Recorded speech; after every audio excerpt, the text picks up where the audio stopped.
So welcome. Glad to have everyone here, see everyone's beautiful faces, be in this wonderful space. Sorry, my chat just popped up. And have you all here for this amazing training. My name is Melissa Nelson, and I am the manager of early care and education for Metro United Way. It is my great pleasure, and on behalf of the Ready for K Alliance, to welcome you to the first convening of the Empowering Families Through Kindergarten Transition Training. Again, thank you to each and every one of you for being here with us today. Today's session has been made possible through collaboration between Child Care Aware, Jefferson County Public Schools, La Casita, Play Cousins Collective, Metro United Way, the National Center for Families Learning, the Ready for K Alliance Network. Thank you to each of you for your time, energy, and effort in making this event possible. So it is our hope that this series will create or help to create a more unified approach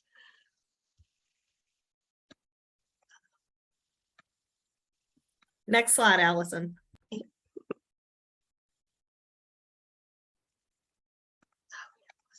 Yes. A more unified approach to unifying and creating resources through community partners, as well as supporting the coordination and alignment of kindergarten readiness practices. I would also like to let you know that today's session is being recorded and will be made available through Metro United Way's YouTube channel, as well as added to a part of Ready for K Alliance Network website. We will also make the slides and handouts and other materials available through email after this meeting and as soon as the Ready for K website can upload it. So before we begin, please take a second to let us know a little bit about you and the field that you work in. Are you a child care provider, an arts and cultural partner? Do you work in healthcare? Are you a K through 12 educator? Do you work for a government agency or in some other capacity? We'll take a few minutes to allow you to answer those.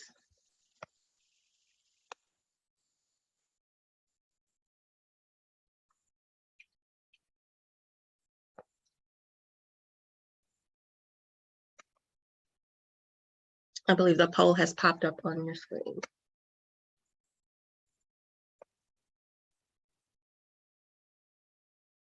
Awesome.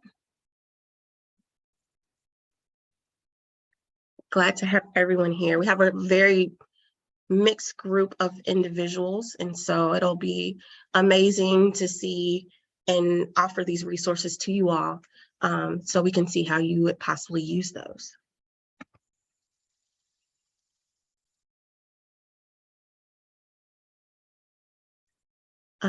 Next slide.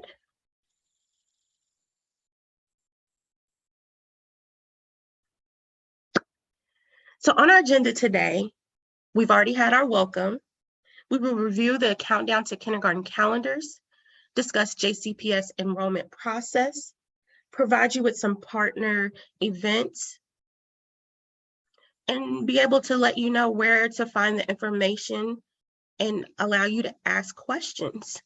At the end, there will be a feedback form that we hope you answer and fill out so that we can know how to tailor upcoming trainings that we will have.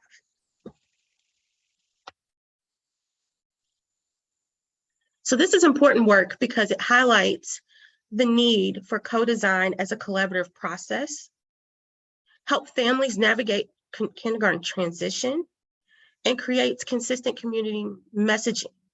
When we all have the same information, we are able to provide the best possible resources for our families as they navigate through the process of enrolling their kids in kindergarten, which we can all attest to. It can be difficult at times. And so I will pass it over to Becky, who will then help us to understand and go through this kindergarten calendars. So the countdown to kindergarten calendars. Thanks, Melissa. Like Melissa said, my name is Becky Getzinger. I am a senior content specialist at the National Center for Families Learning. And I have had the pleasure to work with a group of folks over the last 8 weeks to co-design these kindergarten calendars. They have gone through several rounds of review. Practitioners have looked at them. We've had some families look at them.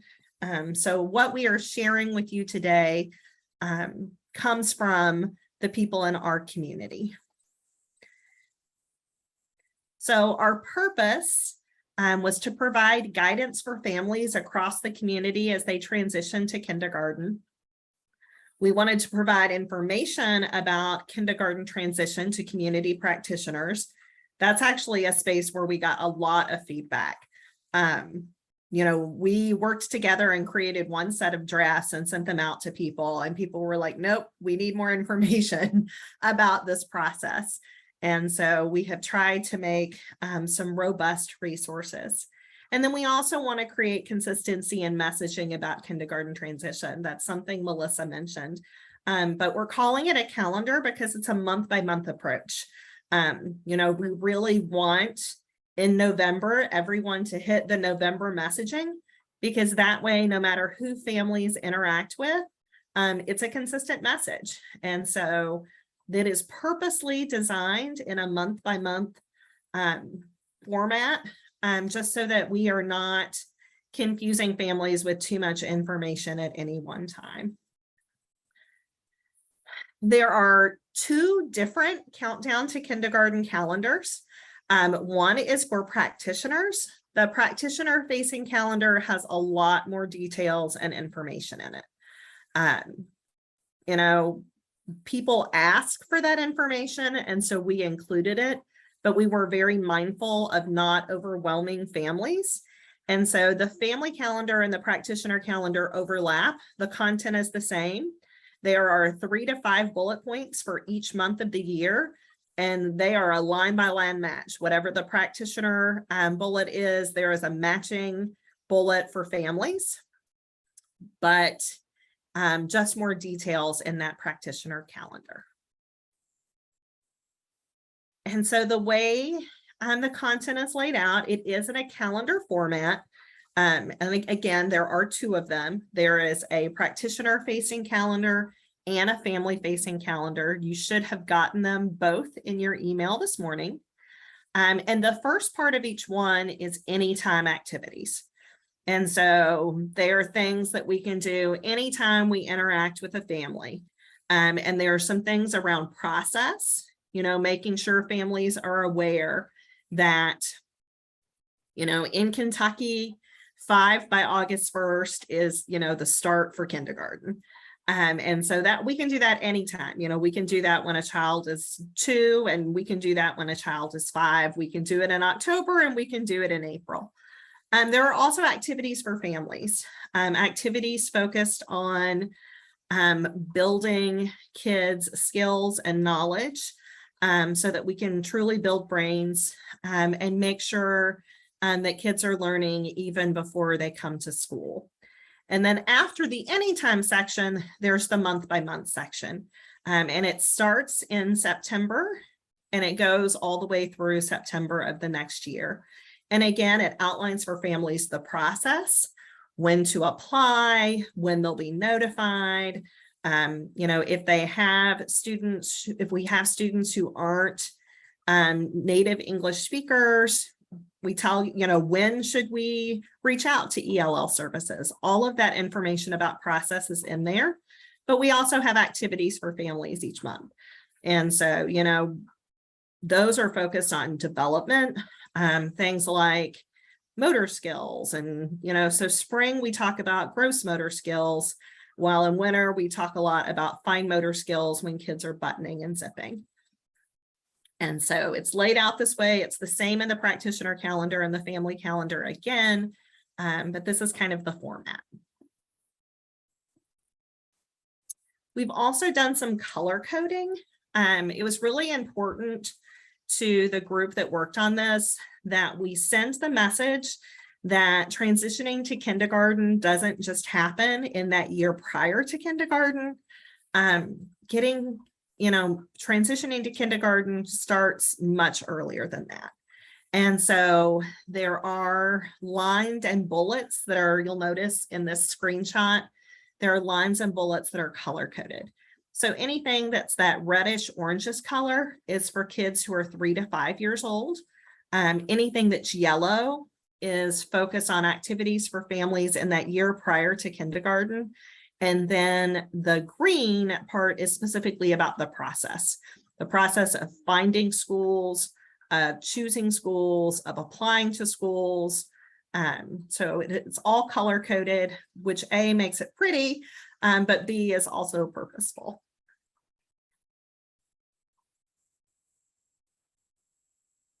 All right, and so I'm going to hand it off to my colleague, Allison, and she is going to guide you in taking a look. Thank you, Becky, and thank you, Melissa, for starting us off this morning. My name is Allison Miller. I also work with the National Center for Families Learning. I am a content specialist under their Family Literacy umbrella. And so we were wanting to use this time to really dig into the calendars that you hopefully received this morning. When you registered, you should have gotten an email about an hour ago from Melissa Nelson that will have the family and practitioner calendars attached in a PDF. And so right now on the screen, you're probably noticing on the right-hand side, we have a nice little screenshot of what November looks like. We chose that for this training with you all here today because we're wanting to really move into November and give you some really great things that you can start to use over the next month to be able to engage with families that are within your care, or maybe are coming to you for different programming outside of just getting ready for kindergarten. And so if you'll notice at the top of each month, we're going to have the month there. And then the word, underneath, we're going to be counting down the days, or I should say the months, to get us into kindergarten. And so it's really this idea that we're trying to create excitement with families, really get them to be forward thinking that kindergarten is something that is coming down the line. There are things that they can do anytime to get ready for kindergarten, but there are also some things that are very time restrictive that we want to make sure we're giving them as much information as consistently as possible for little ones to get transitioned into kindergarten and get enrolled and all of that wonderful stuff within local and then other private and public schools. So what we're going to do is take a look. So we noticed that November and December are really important months for families that have children transitioning to kindergarten. I'm going to ask that you kind of pull your calendars up now, and I'll give you just a few minutes to take a peek at that. And then if you want to either share in the chat or come off mute, share information that you're seeing that would say whether or not, what do you see on the calendar that is supporting this statement that, everyone is ready to go to kindergarten, and then what piece of information might you share with families based on this calendar for November or December? And I think Melissa is dropping the questions into the chat, or not the questions, but the PDFs. So those should be accessible to you. If you did not get your email yet this morning, if you click on that, you can save those to your computer and then open them up this way.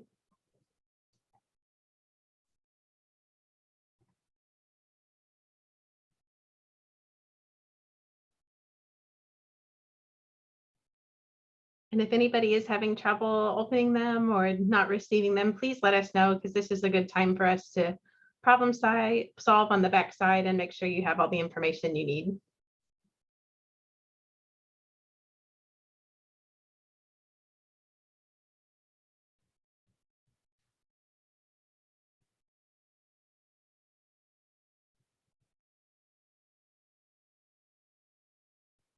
And it looks like in the chat, Hans is sharing that an important piece of information for families to be reminded of is the time frame. So it is 9 months until kindergarten, helping them think through that. That is helpful.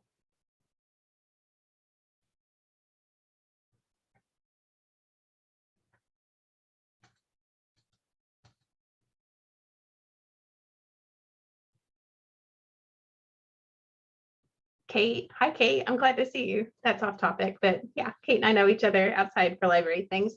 Kate shared that November is a time to apply for school choice at JCPS, and that is a really important piece of information for families who are going to be transitioning to JCPS.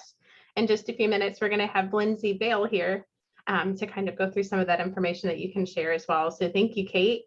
And then it looks like Cassie shared that some helpful information for La Casita families is the reminder that they have access to interpreters throughout the transition process.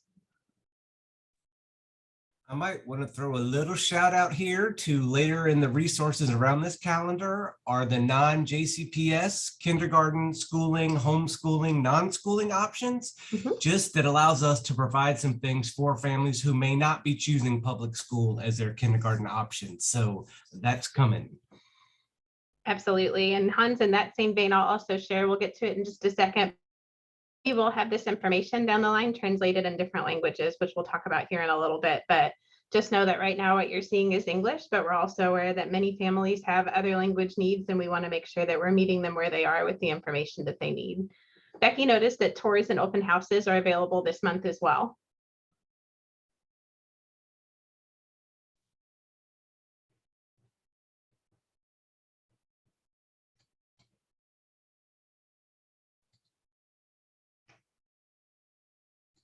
Give you guys just a few more minutes to take a peek. I know it can be a lot to think through.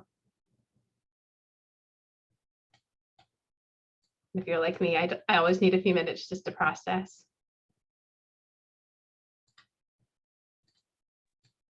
Hi, this is Kathy Mullen with VIPS. Hey, Kathy. One thing to keep in mind for our children who we are serving in preschools and early intervention who have special needs, that this is the time to start scheduling some observations with our partners at JCPS or the public schools, or even if the children or the families are choosing a route of private education. It's best for our kids if they're seen a couple of times in the classroom. So prior to Christmas is always a great time, and then following the holiday season, so we can measure that growth through observation. That is helpful feedback, Kathy. I'm going to write that down so we remember it. I know one of the things, obviously I can't remember the month off the top of my head, but we did as a group discuss how families can get access to different types of extra services through JCPS. So if they're needing to go in for testing or determine placement based on that, we have that information in a couple of the months there. So let me also keep going. I think it's one of the things that's really important for everybody to be aware that even if a child is receiving services in preschool for special needs, the families still need to go through the registration or the application process, just to make sure that the school system knows they're there. They aren't going anywhere. And even though you're not saying where they're going to be attending, because of course that is a committee decision, but they need to be counted that they will be coming. So going through the process as any community member is critical for families who know that their children will need special services.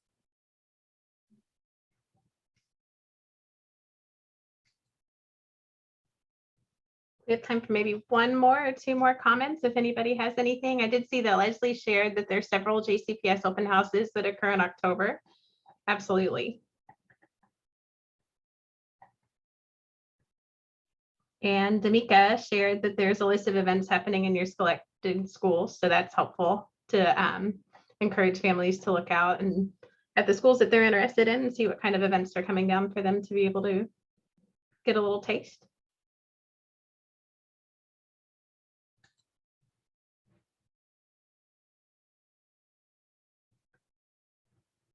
All right, well, we will go ahead and move on to the next piece that we kind of hinted at. And so this is our coming soon.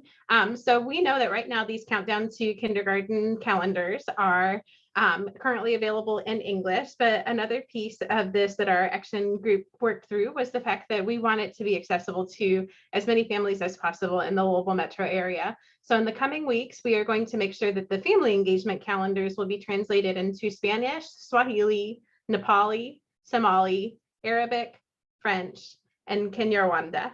So those are the big ones that we have listed here on the screen. If for some reason you if you are working with families that have a need outside of these languages, please reach out to myself or Melissa Nelson or Becky Getzinger. Let us know what needs you have, so that way we can have that on our radar. If we're looking at a pocket of families that need some accessibility, we want to make sure that we're keeping everything in mind when we're moving through this. And the Spanish, Swahili, Nepali, Somali, and Arabic are the top 5 languages that are spoken at JCPS. So just for those that are going to be going into the public school system, that is something for us to just kind of remember, that we are lining up with what we know the local public school system has a great need for. And then I saw in the chat, Melissa Nelson shared the list of dates for the JCPS open houses. Thank you so much, Melissa. That's super helpful. Wonderful. All right. And so now I gotta get back here. All right, so we have a call to action now. And so Becky and I went through this, and we really wanted to give you all the opportunity to really dive into how you can use these calendars to interact with parenting adults and families that you're in contact with through your own work, to raise awareness with your own staff that you might be partnering with, and other community partnerships that your organization might have, and then how you might share this information in things like newsletters and communications. And then finally, we wanted to really look at how you might highlight this on social media right now. So we thought that the best thing that we could do is to go through a couple of scenarios with you all, and just work through what that would look like if you were to use these calendars moving forward today, because we're wanting you to take them and try to use them as much as you can now in November and December. To help our families transition to kindergarten. And so the first one that we have here, I'm going to pass this back over to Becky, and she is going to talk with you a little bit about interacting with parenting adults. Thanks, Allison. So we know that if you are here in this space with us today, that you probably have some kind of interactions with parenting adults. The specific scenario we gave is for a childcare provider who might interact with families at pickup. But if you are in a K-12 space, you might also be interacting with families with little ones at pickup. We have folks from the library who are here. We have folks from various organizations, from government agencies, and we all interact with families every day. And so it's really important for us to know what's going on, so that we can just drop in little hints along the way. And so one of the places in the calendar, I believe it's during December, it talks about children being able to write their own names.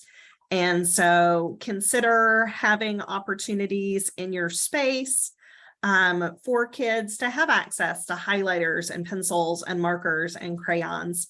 I taught kindergarten for 5 years, and I had so many students who came into my classroom who had never picked up a writing utensil. And so they had no idea how to hold it. So, if it's in our waiting rooms, if it's, in a library activity, if it's in our childcare centers, we want kids to have opportunities to write.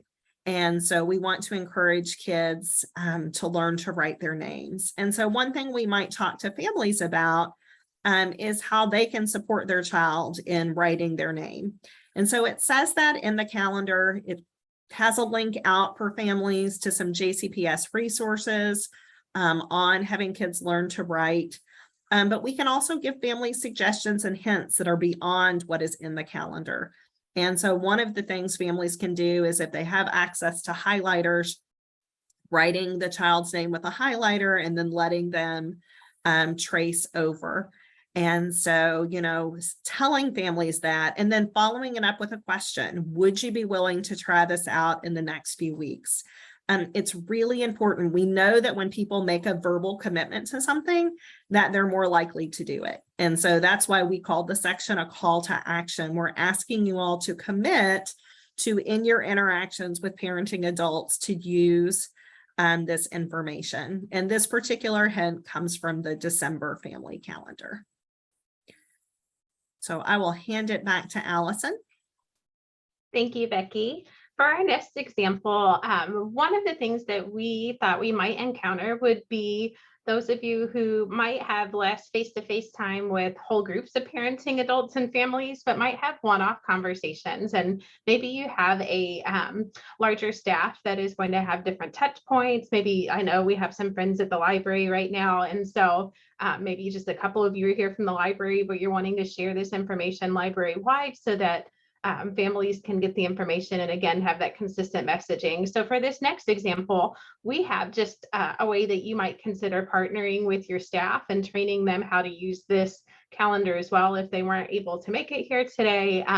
Or just like we said, if they're coming in contact with families on a regular basis and they have kind of those really deep moments to make an impact. And so with this, we have this scenario, maybe your family comes into contact with families of upcoming kindergartners. It could be, you know, a monthly thing that you're doing. Maybe it's an event that you're out in the community for. But either way, you're going to have at least one touch point with one of these families or parenting adults. And so what we would have you do here is just consider sharing either the practitioner or the family calendars with your team based on the event or whatever is happening that might be coming up. And so you could share the whole calendar if that's something that you feel that your team would find beneficial, or maybe you know that you're going to be out in the community at an event and it's during a specific month and you want to share information with families that are going to be interacting with you from that specific month. And so what you might do is just consider with your staff sending an email and just asking, you know, we know enrollment has started for JCPS. So can we brainstorm some information that's within these calendars that we could share with our families? What could we say to the families that we do come in contact with that would get that information out to them? And then things that you could consider sharing would be touch points that your team generates in the current month's family calendar. So if you come up with some really good slogans or, you know, touch points that you want to share at an event, you can, you know, share those with families. And then, you know, like I said, if it's, you know, you have a maybe a holiday activity that you're doing where you're going to see a lot of families, you could print off November and December's calendars for families and have those ready to share. And I'm going to hand this back to Becky for our next example that is going to get more into newsletters and communications. So one of the things that we heard from people in the community is they wanted easy. And so we tried to create easy. The family calendars, literally, you can take the bullet points that are there and use that to generate content for any communication that you do with families. It is written at a reading level that makes it accessible. And you can truly cut and paste and drop it into your newsletter or an email. You know, that was the intention. And so you have permission to use that content in whatever way that you communicate with families. And so we do encourage you to consider using icons or call out boxes to catch families' attention to what you're saying. We have used icons here today, and we'll talk in a little bit about a communication toolkit that we're creating. But think about how can you share, you know, I specifically think about, I get a newsletter every month from Louisville Metro Housing, and they put activities and information for families in their newsletter. And so, you know, they have families who are, you know, kids going to kindergarten. The library does a newsletter. And so thinking about how can we drop this information in and have a consistent section in our communication that is focused on the transition to kindergarten. We think that's really important. Sorry, there's lots of stuff going on in the chat. I got distracted. I'm sorry. All Becky, right, were you done? Allison, I am handing it back to you. Wonderful. So I have the next two slides before we transition over to the lovely Lindsay Bale at JCPS. And so really for these last couple of slides, we know that a really big way that families and parenting adults interact with different programs, agencies, organizations is through social media. And so like Becky hinted at on the next slide, we will be talking about kind of a social media communications toolkit that will be coming down the pipeline. But for right now with this scenario, we really wanted to think through what it might look like over the next couple of months for you to use these calendars on your own and to promote them on social media. And so for this, the scenario is just, hey, you've got a team and you use social media accounts to connect with your families and partners. Maybe it's Instagram, maybe it's Facebook. I know TikTok is getting big with the younger people, which makes me feel a little aged, but that's okay because I'm not big on TikTok, but trying my best there. And there's another one that we talked about in the work group last week. Is it Real Me or Be Me? Something real. Something real, Be Real, I think. But there are different ways that families are interacting with each other and engaging with you. And so if you are using social media in that way, shape, or form, we would like you to consider using these calendars to create a post with an individual bullet point as the content. You could also consider creating and scheduling multiple posts each month with those calendars, because the one thing that I do know is that those lovely little algorithms are more likely to be beneficial if you have some scheduled, really engaging content on a weekly or even bi-weekly basis for families to interact with. And so consider saying you don't have to do hardly any work. You could just cut and paste bullet points and add links to different parts of the calendar and add images to make your post eye-catching. And so again, this is something where we don't mind. These calendars are created to make it a little bit easier on you and to make sure our messaging is consistent. So please feel free to cut and paste, include the links, and just make sure that you're mentioning where the information is coming from. And then consider sharing, you might share your social media post using your own social media handles. And you can encourage families to interact by sharing their own photos back with you. You might have a post that says, this December, we're working on writing our little ones' names on different gifts and cards. If you have a photo of your child doing this at home, share it with us. And next Tuesday, we'll share out all of the pictures that we get, just to create some engagement that way. And so that leads us to our next slide, which is a communication toolkit with some hashtags.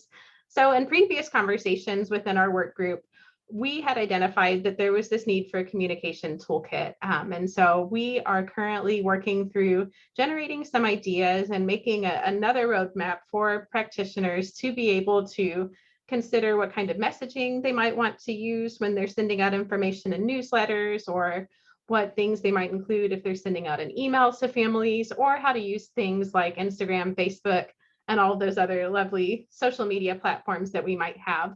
And so what we need your help with as a group today is considering what hashtag we are going to associate with our kindergarten roadmaps that we've talked about here today. And so we've got a QR code that you can scan right now on the screen with your phone if you are savvy enough like that. That took me a little while to learn as well, but it's kind of neat once you get used to it. But we're also going to drop the link here in the chat for you to be able to go to a Jamboard. On that Jamboard, our team has generated a couple of different hashtags ideas, and you can upvote if you like it with a little thumbs up, and just share which ones you think would be a fun hashtag to use when we're sharing out these posts. And so if the library wanted to share that they were doing an activity with families for that month, they would do hashtag whatever we choose. We're getting ready to transition to kindergarten. And so I'm going to give you just a second to do that. And then Melissa was wonderful and put the Padlet in there. And I I'll think- also okay. add Yeah. that if anybody has an idea for a hashtag that's not present, feel free to click the plus sign and add something. These are just what we came up with as a group. So you are welcome to add. And also, one of the things that we did not know when we created the slide, but has happened since, is that we are also working on graphics for you all. So Yes. everybody will receive with the communication toolkit bundles of graphics. They will have those cute month headers, the one that said November, 9 months till kindergarten. You'll get that as an individual file. And then for each month, you'll also get one of the icons.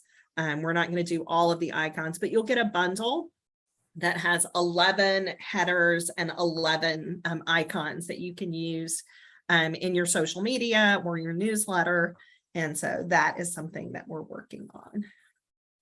We are also working on making sure that our hashtags are language friendly. And so Alma Aldana is one person I know, along with La Casita, who has helped us think through what it would look like for some Spanish hashtags as well. And so I do believe we've got one on there already, which is the Camino a Kinder hashtag is there. And I think Listos para Kinder is also the Spanish one that we had been looking through. So just know that within that toolkit that we create for you all to share in the future, we will have the Spanish and the English hashtags. If you know of any other ones in other languages, please share them with us. We would love to include those as well. But we do know that Spanish and English are the two top ones that we can focus on right now with our partners.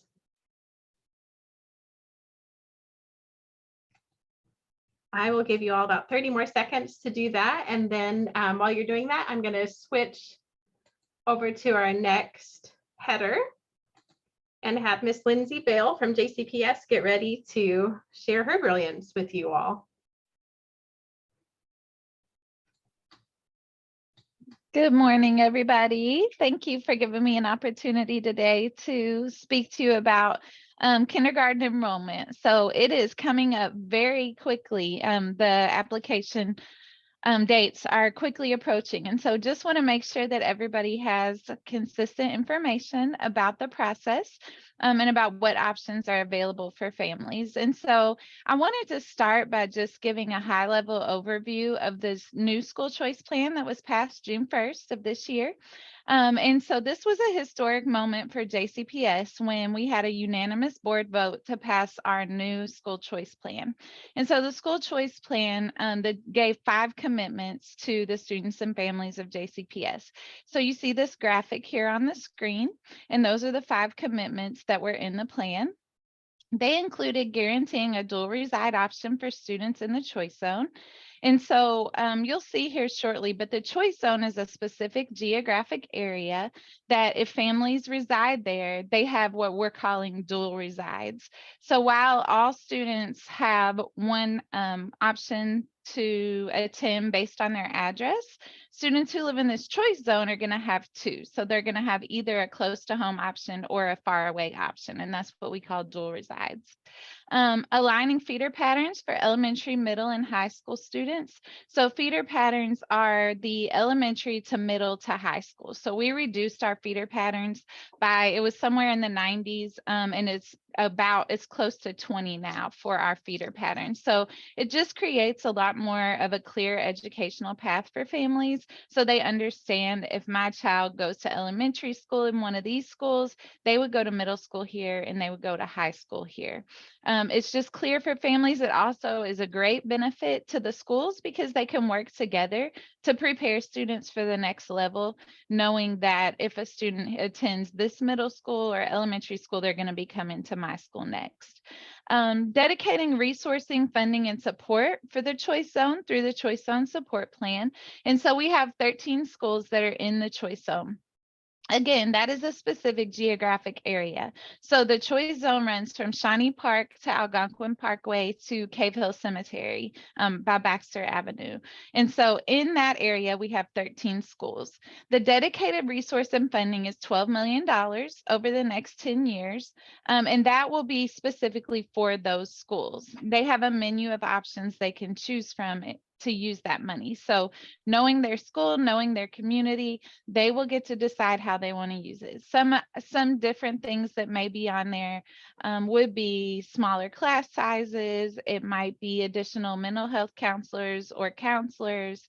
It could be extended learning programs. So the schools really get to decide what they need and how they can serve their students with that funding. Providing a new technology system and dedicated school choice outreach. So what that means is we were able to hire 2 people in our office that really just are getting the word out to the community. So I think between October and December, we have over 50 events scheduled in the community to share with parents and to help parents one-on-one to complete applications. And then the comprehensive magnet strategy that aligns with Magnet Schools of America. And so Magnet Schools of America is, that's really, they set the best practice standards for magnet schools. And so over the years, we really have gotten away from reaching those best practice standards, because magnet schools were originally created to diversify schools.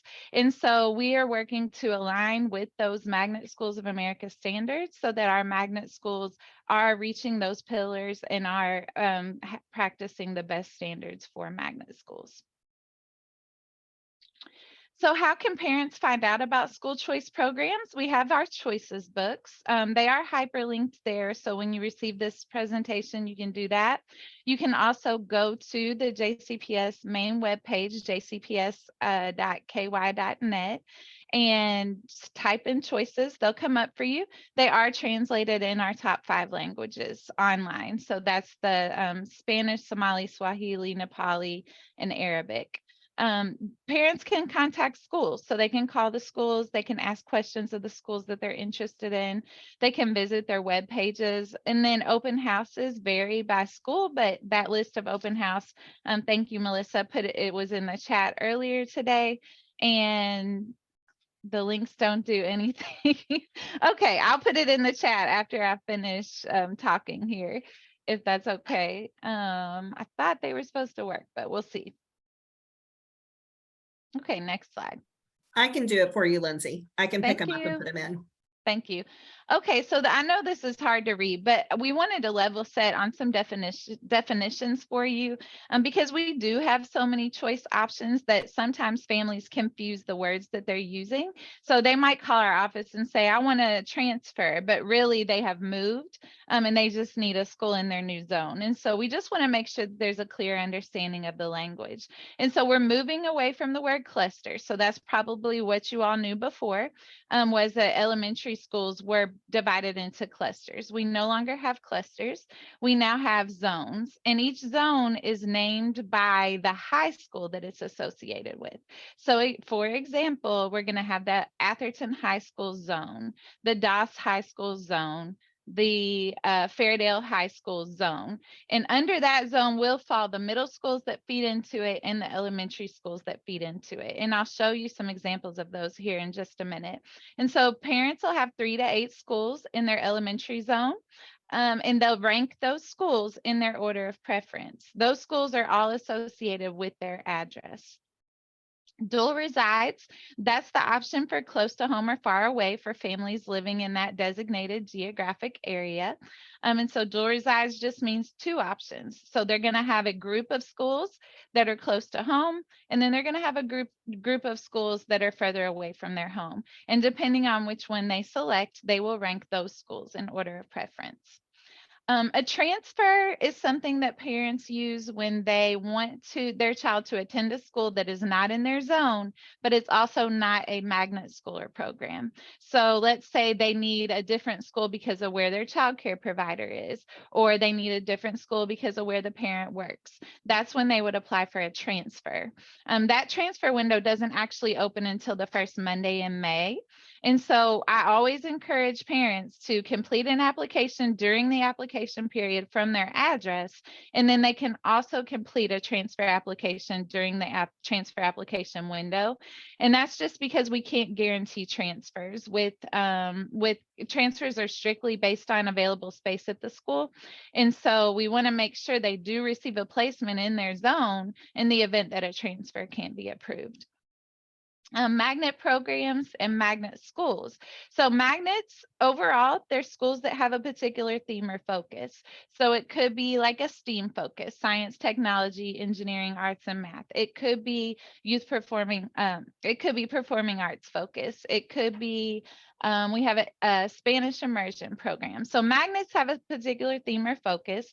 The difference between a magnet school and a magnet program is that magnet schools, every student who attends has applied to be there. And then a magnet program, some students have applied, but some students attend based on their address. All of our magnets for elementary students are lottery-based admissions. So what that means is it's just a random computer draw for who gets in. Once all the seats are filled, then students get a wait list number for the lottery if they choose to apply for magnet schools or programs. Okay. Next slide. Okay, just wanted to show you some examples of the feeder patterns here. And so again, just to recap, the zone is where a group of elementary schools that are connected to your specific high school. And it's also based on the address. Students living in the designated choice zone have two options, close to home or further away. And that's also determined by their address. And then School Finder, thanks Terry for putting that in there. That's where parents can go type in their address. It will pull up, it's going to let them know if they're in the choice zone or they're not in the choice zone. And then it's going to let them know what their high school zone is. So what is their group of schools that they're eligible for? And then it also will have which magnet programs they're eligible to apply for. So this is an example of a network. I'm sorry, it looks so small, but so this is an example. So network 1. And the reason networks are important, they're not gonna matter so much to elementary, other than applying for transfers. There may be transportation available if it's if it's in this like grouped network. Okay, but we can never guarantee transportation with transfers. So that's one thing I always tell parents to make sure they know when they're applying for a transfer. We can't guarantee transportation, especially given the state we're in right now with bus drivers and our transportation services.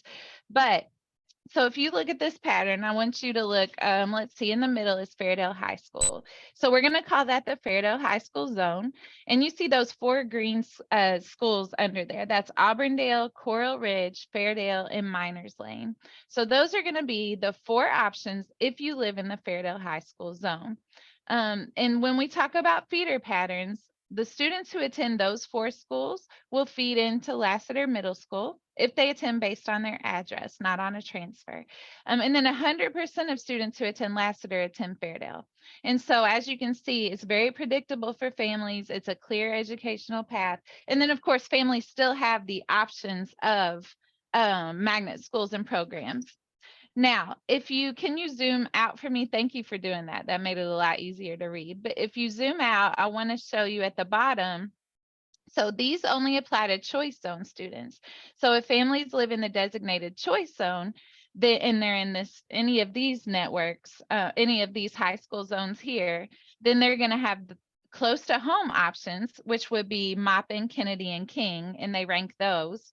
Or they have their far away options, which would be those 4 we just discussed, the Auburndale, Coral Ridge, Fairdale, and Miners Lane. That's provided they're in the Fairdale High Zone based on their address. So if you go to the next slide, that'll just show you network 2. So you see those light green ones at the bottom are the close to home. That's only for students living in the choice zone. And then the far away are the ones that are under the high school zone names. And then again, same thing for network 3. The only different thing about this, this here is on the far right, you see all of the options, that's all choice zone options. So for students who attend close to home that are in network 1, their options are Maupin, Kennedy, King. If they're at one of the network 2 schools, it's Cochran, Engelhard, McFerrin, Wheatley. And then network 3 is Atkinson, Breck Frank, Bick, Portland. And then you see the middle schools are Academy at Shawnee and the new West Louisville Middle School, and then the high school is Academy at Shawnee. Now, one thing for families to know, if they live in the choice zone, they can make a selection this year of close to home or far away. And then if they decide that they want to make a different selection for the following year, they are able to do that. So the following year, they could, let's say this year they pick close to home. They don't feel like it's a good fit. Next year, they could pick far from home. So, and they still rank the schools in the way that we always have. Now here you see, this is just an example if a student lived in the Valley High School zone, what the application would look like. And so it's going to say pick close to home or far away. If they pick close to home, those 3 schools are going to come up. If they pick far away, those 3 schools are going to come up. And then they're going to rank them in their order of preference. So I just wanted to do a quick overview of the magnet schools and programs that are available for families. And so, so a magnet school, again, is a school that has a particular theme or focus. These are the themes that we have currently. So traditional is actually a magnet theme. A lot of people think traditional schools are different from Magnets, they're not. Traditional is actually a magnet theme. Science, technology, engineering, arts, and math, that's our STEAM. Visual and performing arts, Montessori, self-directed learning, international baccalaureate, and then Spanish immersion. So Brandeis is going to be our school that has a STEAM focus. And so they'll just infuse theme throughout all of their subjects. And then Brown is self-directed learning. Brown is going to be our only school that does not have transportation. So I do like to mention that, because if families choose Brown and they're admitted in the lottery, they have to be able to get the children to and from school. And that's self-directed learning. So that means every student there is not working on the same thing. They really work at their own pace based on what level they're at and what they need to be working on. Coleridge Taylor is Montessori school. So that's just a particular style of learning. They focus on social emotional learning. They have group work, individual work, and then the teachers have been trained in that Montessori style of teaching. And this year we're only going to have one. We have combined. So Coleridge Taylor used to have some students that attended based on their address, and then other students that applied. And this year it will be a full Montessori magnet school. Hawthorne this year will be a full Spanish immersion school. So again, that used to be a school that had some students based on their address. It will no longer. It's a full magnet Spanish immersion school. So part of the day students learn in Spanish, part of the day students learn in English. Lincoln is visual and performing arts. So that's going to be for your kiddos that are really wonderful at dance, art, acting. They like all of those things. That's an interest for them. So performing arts, visual and performing arts might be a good option for them. International Baccalaureate is really focused on like creating good global citizens. And then traditional. So this is one thing that I always like to make sure parents understand, because we have parents call us all the time and say, I want, for example, Schaffner traditional, and it's not on my application. Parents are only going to have one traditional school that's associated with their address. They can't pick which one it is. It's based on a boundary. So whatever their address is, one traditional option will come up.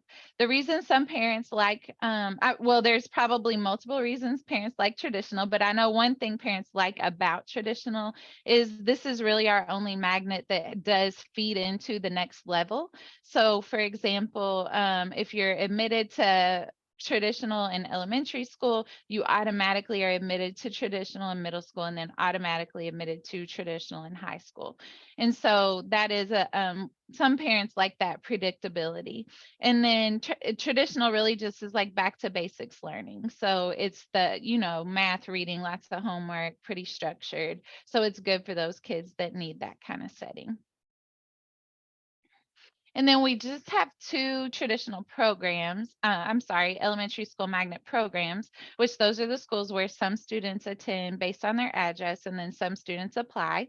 And so that's going to be, you can go on to the next slide, Allison. That's going to be Bick Elementary, Talent Development, and Indian Trail Micro Society. Indian Trail is only available to Morris Seneca and Southern Zone students. And so Micro Society, they kind of create their own little societies within the school. So I think they work on like law in some of them. I'm not 100% sure, but that would be a great, if a parent was interested, to call the school and ask them more about their program.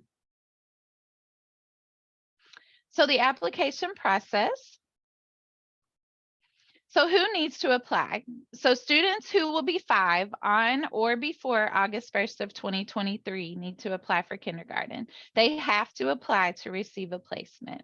So any student who wants to explore magnet schools or programs, and then kindergarten students living in the choice zone need to make that close to home or far away option. And then they can also still apply for magnet schools and programs and any transfers if they were interested in those. The application period is November 1st through December 16th. Of course, we do accept applications after that time, but in order for an application to be considered on time, those are the dates. That's particularly important, one, for students applying for magnet schools and programs, because that will ensure that they are in the lottery to be selected, and they also get a waitlist number if they're not selected. Any late files can only be accessed if schools still have space. And so it's really important, if parents are interested in that magnet, that they get that in on time. It also increases the likelihood that parents will get one of their preferred choices. So if they're on time, they're more likely to get one of their preferred choices, because the later we get, the less space there's available, because classrooms do have a maximum capacity. They can access the computer from any computer, phone, tablet, anything that has internet access. We also are having several outreach events in November and December where we will help parents one-on-one complete applications. And so I can share that flyer with Allison and Becky and Melissa, if you all can share it out. In those outreach events, we'll be offering one-on-one assistance. Parents don't even have to sign up. They can just come to one that works for them. Now we only need to verify proof of residence for new students. If a student is already in early childhood, they do not need to re-register. But students who are not in early childhood, they do need to register and provide proof of address, and then they'll receive a link to complete their application. So it is two parts. So I always like to say that, because we get lots of new parents that they'll complete the registration only, which only gets them into the computer. So it creates a household for them, and we have their information, but it does not get them a school assignment. And so the second part of it is the actual application. So parents register, then they get confirmation that they're registered, and in that there is an email where they can click the link and it will let them apply. Parents can make up to two choices for magnet schools or programs. I always want to make it clear to parents that you can have two choices. You don't have to. Magnets are optional. So you can just make one selection for magnet, you can make two, or you can make zero. But you do not have to make any. What is required if they're going to attend JCPS is that they want to, I got distracted by the chat. I'll answer your question in just a second. What they do have to do and is required is to rank those schools that are in the zone for their address.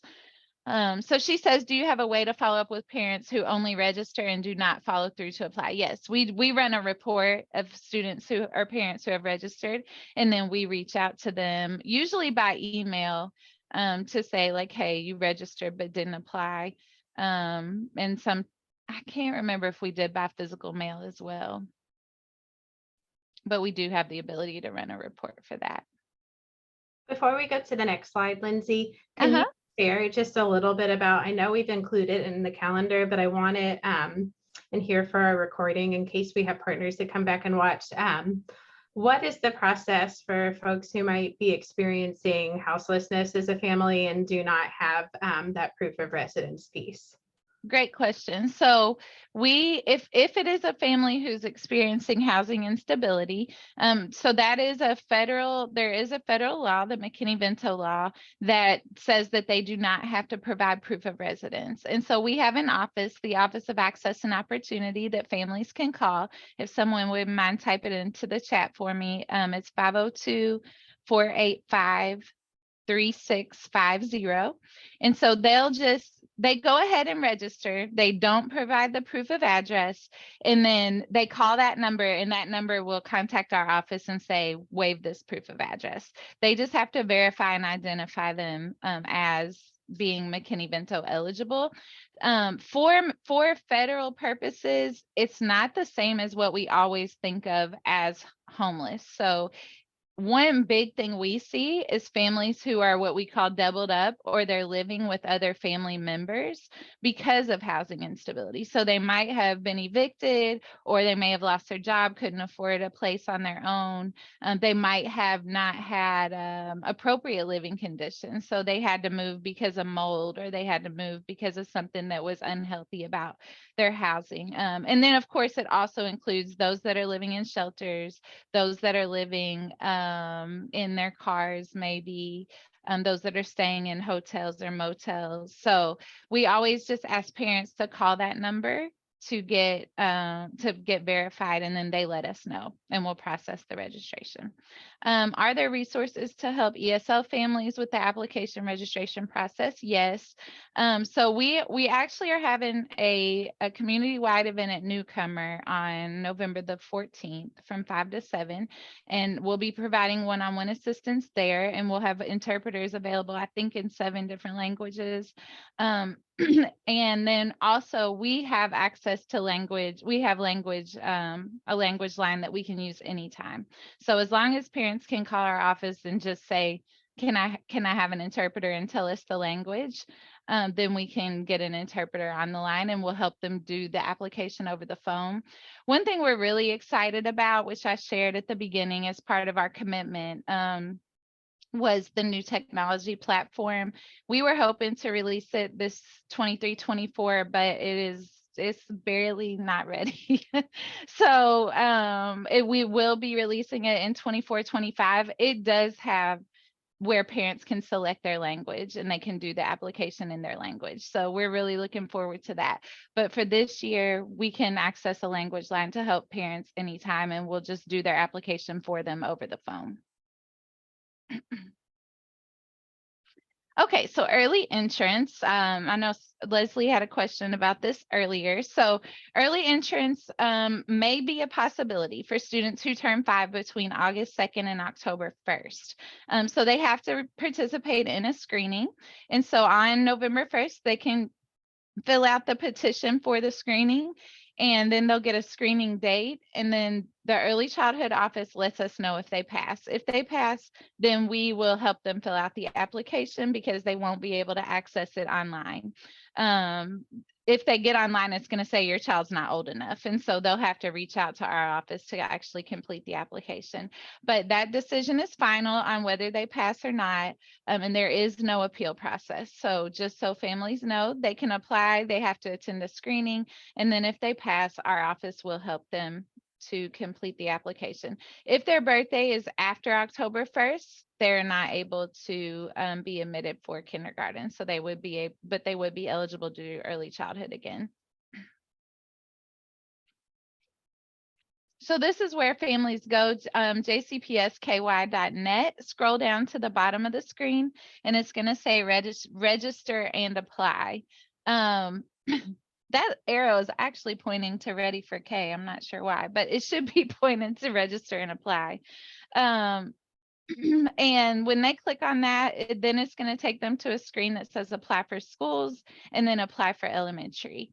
And so that's where they will apply. If they're currently in early childhood, they will be receiving a link from us next week, an email from us that will have what we call a portal activation key that they can copy and paste into their application.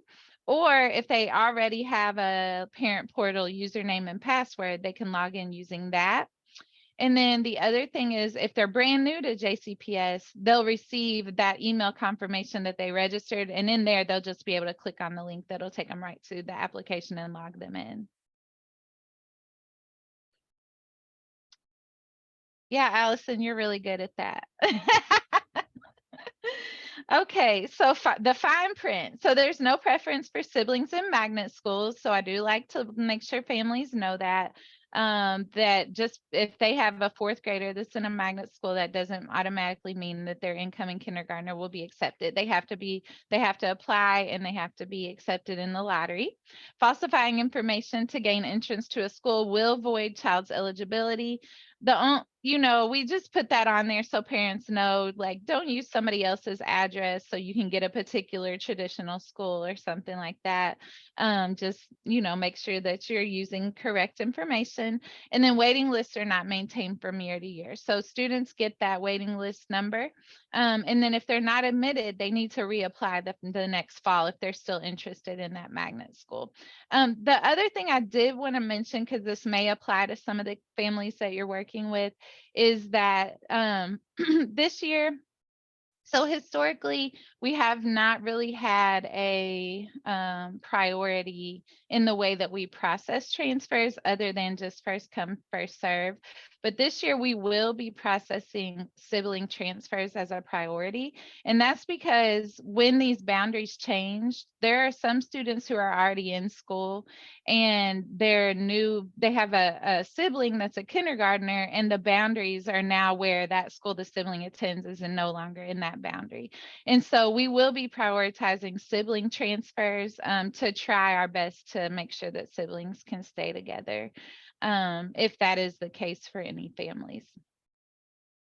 So again, I do always encourage parents to still go ahead and fill out the application during the application period, even if they plan to apply for a transfer. And so this is our email address and our phone number. We will be happy to help any families. If you have any questions as practitioners, we'll be happy to answer your questions for you. And again, we are having a whole bunch of events. A lot of them are at specific schools for the students there, but then we have some community-wide events as well where parents can come receive one-on-one assistance. So any questions that I can answer for anyone? I know that was a whole lot of information and I try to make it as simple as possible because it is still a little complicated. I don't have a question, but I do want to point out that most of the links that Lindsay had are actually in the calendar, because Lindsay was on the team that helped create the calendar. And then also we wanted the calendar to be usable for more than 1 year. So it doesn't have any specific dates. It will just have the months. So it doesn't say that the application deadline is December 16th. It just says December. And so I want to clarify that for everybody. It was just so that we would be able to use the calendar multiple years. Hey, thanks you guys. If there are no more questions, I'm going to pass it off to Melissa Nelson for Metro United Way updates. Thank you, Lindsay. And so as part of Metro United Way, we like to be a connector. We like to provide you with opportunities to visit or learn or share resources with families so that they can also have access to certain events.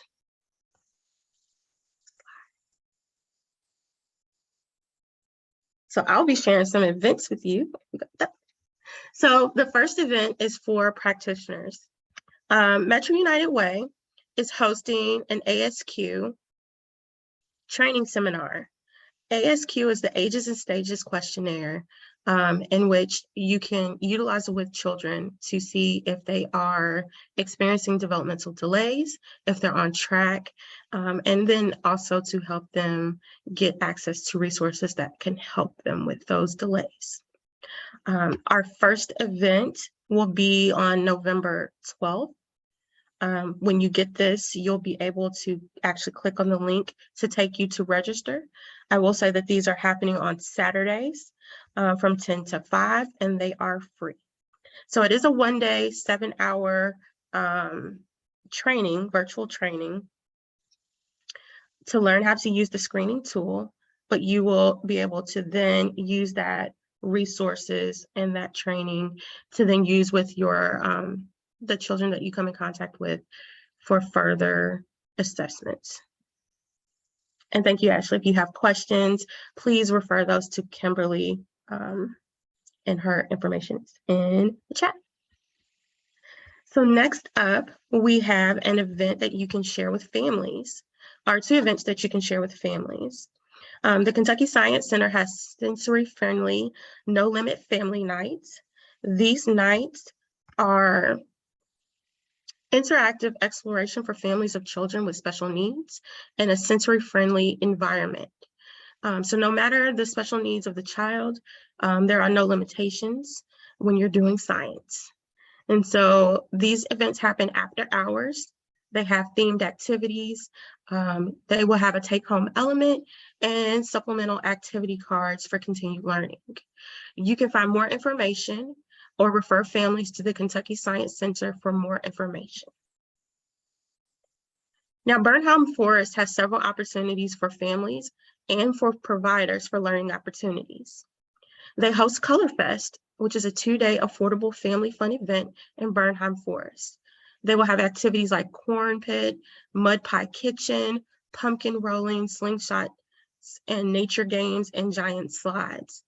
This event is all about getting your child out into nature, having fun, doing some interactive learning opportunities, and a great event to share with families if they would like, or they're looking for things to do out in the community.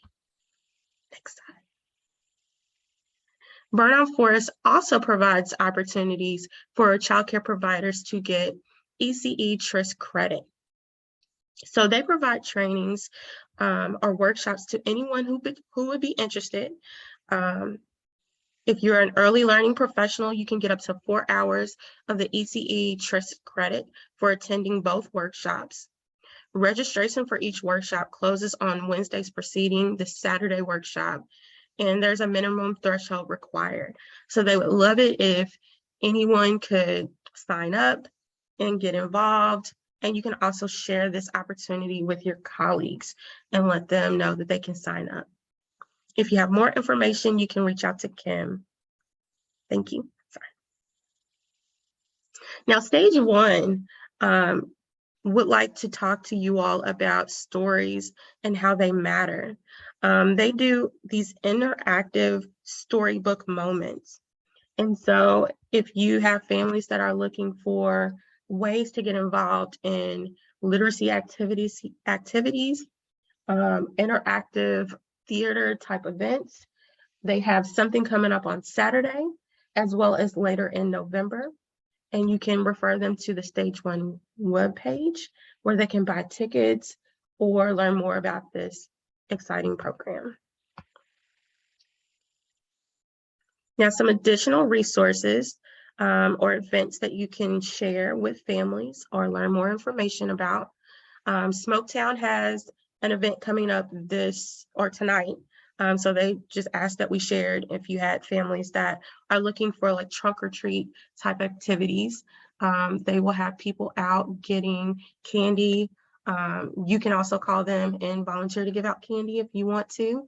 But you can refer the families to Smoketown from 5 to 7 this afternoon. It's on Hancock Street, and there will be lots of candy, toys, and snacks that they will love to hand out to them. Additionally, Norton's is hosting a community baby shower on Saturday, November 12th from 10 to 1. They'll have tables set up with information for new and pregnant mothers and families. And if you need more information about this, you can contact Makisha Bell, and her information is provided. Not last, but Play Cousins Collective is hosting a fall festival on that same day. So you could tell families to go to both. In the morning, they can go to the baby shower, and then in the afternoon, they can go to the fall festival with Play Cousins. Zuri, who was on the call, can get you some more information if you need that. And so that's November 12th from 2 to 5. And then the last little bit of information to share with you is there's a new community resource called the Neighborhood Nest, in which Louisville Metro Public Health and Wellness is teaming up with the Shawnee Branch Library to host these pop-up maternity hub and provide prenatal and postpartum essentials for families. Their first 2 events will happen on November 5th and November 10th of next month. So November, I just said November. Awesome. I think that's still me. Yes. So as I said kind of earlier, you'll be able to find these materials. We'll be able to share these materials with you. I'll be sending out an email after this meeting with the slide deck, as well as any handouts or resources that we've provided. I've already provided you with the calendar, so I probably won't send that again. You should already have that, but I will provide you with the slide deck. We will also be uploading the recorded session to the Metro United Way YouTube channel. We are also in the works of getting our Ready for K Alliance website updated so that these materials will then go there. So you can always refer back to those and have those for later reference. So now mark your calendars because we have our second session of this very awesome training, which will happen on Thursday, February 2nd. It will happen still from 10 to 11:30, but we hope that you can join us then. Does anyone have any questions about the information presented? Things that you would like a little more information about?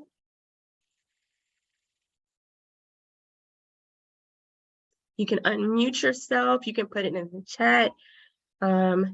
You can just give us how you feel about today. You can say anything. We'd love to hear from you.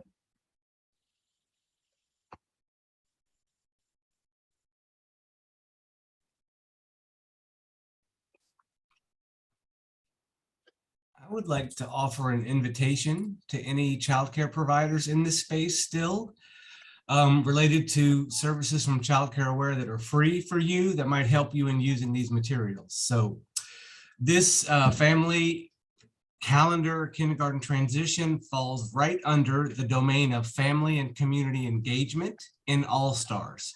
So if you're interested in figuring out ways to use this stuff as part of your family engagement program at your site and want to know, okay, how can I do this developmentally appropriately and make sure I get my full credit for doing it at All-Stars for my points and my binder, all that good administrative stuff you work with to maintain your All-Stars level, your quality coach is there to help you do that, okay? So that would be something I invite you to do.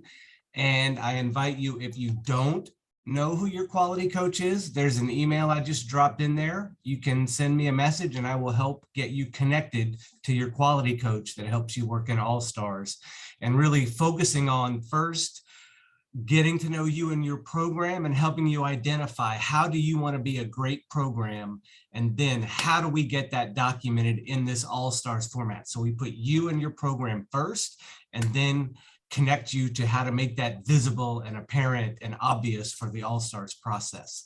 So that is one thing we can do as Childcare Aware to help you with that piece.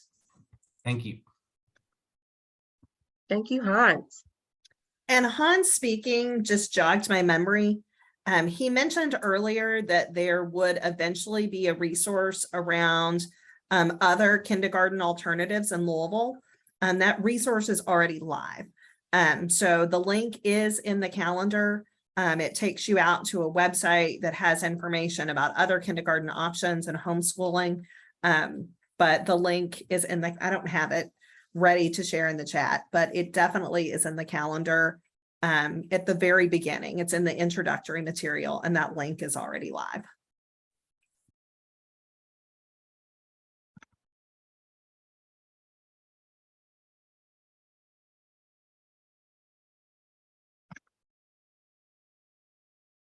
Thanks, Ashley. So if you would please take a moment, please complete this feedback form. It will help us to know what you think is important to know in our next training. If you would like more information about things that were presented today or new topics that we should include, we would love to hear that. So in the chat, there is a link to the feedback form, or you can scan the QR code on the screen.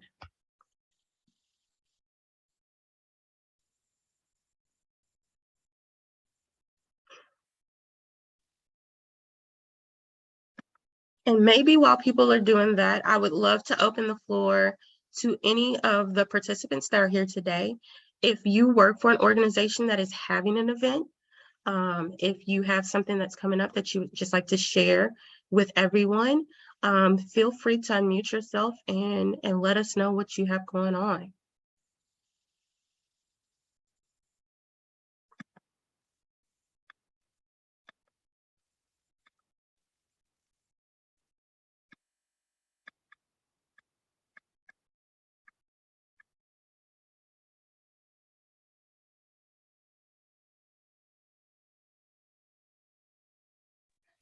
This is Zuri with Play Cousins Collective. You've already discussed our Ready for K Fall Fest. That's November 12th, but we also will be holding a parent cafe in December. That information probably won't get sent out until mid-November. Thank you, Zuri. And if you want, definitely send me that information and I'll share it with the Ready for K network. Hi, this is Alma Lana here with the Baxter Learning Center. Mhm. And we're gonna host a talk or workshop next Friday, November 4th, to our families. And we're going to explain the transitioning and the school choice program. The ESL office is coming to the site. And we are going to also offer registration for kindergarten and middle school and high school as well.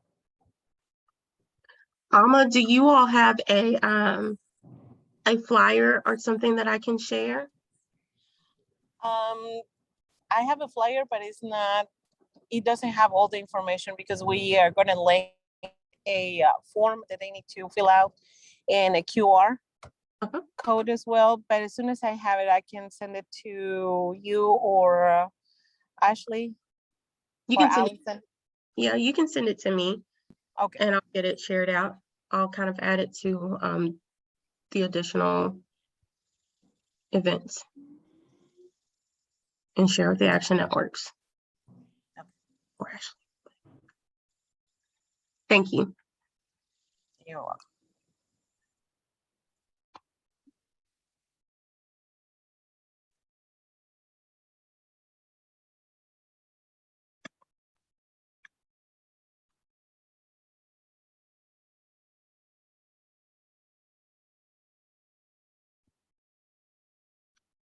Alma, Lindsay asked in the chat for the date and time again. Yeah, it's November 4th at Beachman Baptist Church, which is our remote location. And we're going to start at 12. It's 12 to 2. Okay, And thank in the you. flyer, we have in the flyer will be, the agenda. This time is allowed for talks and questions and then registration. So everything should be there.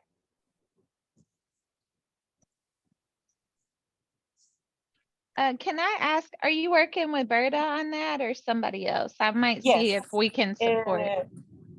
I've been talking to Robin actually. Robin, okay, we- thank you. She works with Bertha. So Bertha Yes. and Robin are coming to the event. Maybe Pia might come as well. I don't know. Okay, perfect, thank you. You're welcome.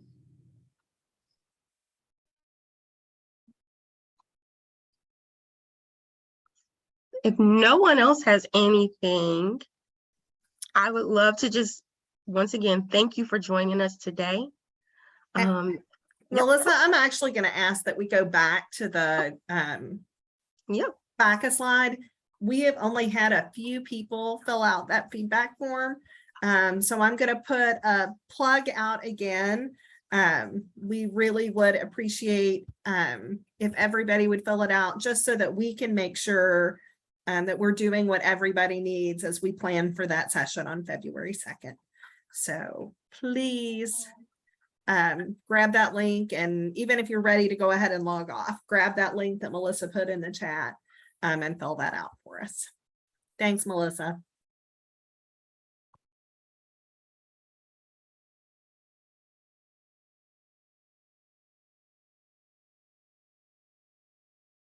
So I hope everyone is filling out that form. And I would love to say thank you for being here. I hope you got some great information, learned how to use the calendar, the communication toolkit. I hope that when we roll that out, you see your hashtag that you supported and we see that you use it so that we can know how to support you in the future. Again, please complete that survey. Let us know what you would like to hear more about. If no one else has anything, I would love to say, have a wonderful day. Thanks, everyone. Thank you.